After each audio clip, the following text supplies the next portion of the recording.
সকাল থেকেই মুষলধারে বৃষ্টি হচ্ছে, তাই আজকে আম্মু আমাদেরকে সকালের নাস্তা হিসেবে বুট বিরিয়ানি রান্না করে দিল। হ্যালো এভরিওয়ান, আসসালামু আলাইকুম। কেমন আছেন আপনারা সবাই? আশা করি সবাই নিশ্চয়ই অনেক ভালো আছেন। আলহামদুলিল্লাহ, আমিও ভালো আছি। সকাল থেকে মুষলধারে বৃষ্টি হচ্ছে, আর বৃষ্টির সময় খিচুড়ি না খেলে তো একদমই জমে না। তো ঘুম থেকে উঠে আম্মুকে বলেছিলাম আজকে সকালের নাস্তা হিসেবে খিচুড়ি বানাতে, কিন্তু আমাদের বাড়িতে আজকে ডাল ছিল না। তাই তখন আম্মু বলল ডাল নেই তো কি হয়েছে, আজকে খিচুড়ির পরিবর্তে তোমাদেরকে আমি বুট বিরিয়ানি রান্না করে দিব।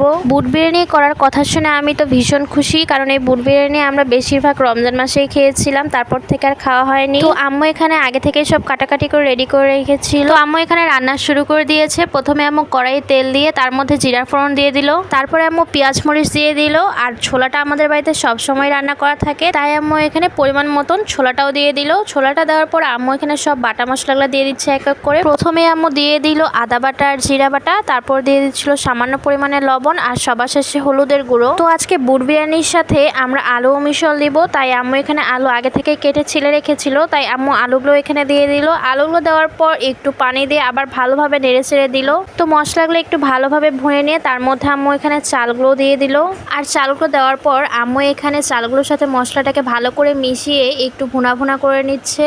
এই তো একটু ভুনা ভুনা করে নেওয়ার পর আম্মু এখন এখানে দিয়ে দিবে পরিমাণ মতন পানি। তো পরিমাণ মতন পানি দেওয়ার পর আম্মু একটু ভালো করে নেড়ে ছেড়ে দিবে, আর নেড়ে ছেড়ে দেওয়ার পর ঢেকে দিল।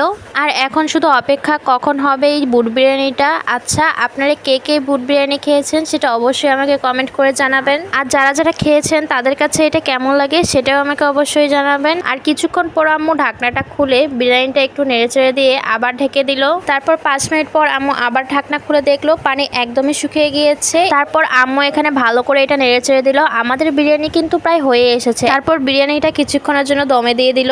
দমে দেওয়ার 2 থেকে 3 মিনিট পর আম্মু দেখছে বিরিয়ানিটা হয়েছে কিনা। এই তো দেখুন আমাদের বিরিয়ানি হয়ে গেছে। নিচে একটু লেগে লেগে ধরেছিল, সেটা কোনো ব্যাপার না, অনেক সুন্দর ঘ্রাণ বেরিয়েছিল আর খেতে অনেক টেস্টিও হয়েছিল। বৃষ্টির সকালে বুট বিরিয়ানি, আজকে নাস্তাটা একেবারে আমাদের জমে গিয়েছিল। তো আজকের এই ভিডিও এখানেই শেষ করছি। সবাই ভালো থাকবেন। আল্লাহ হাফেজ।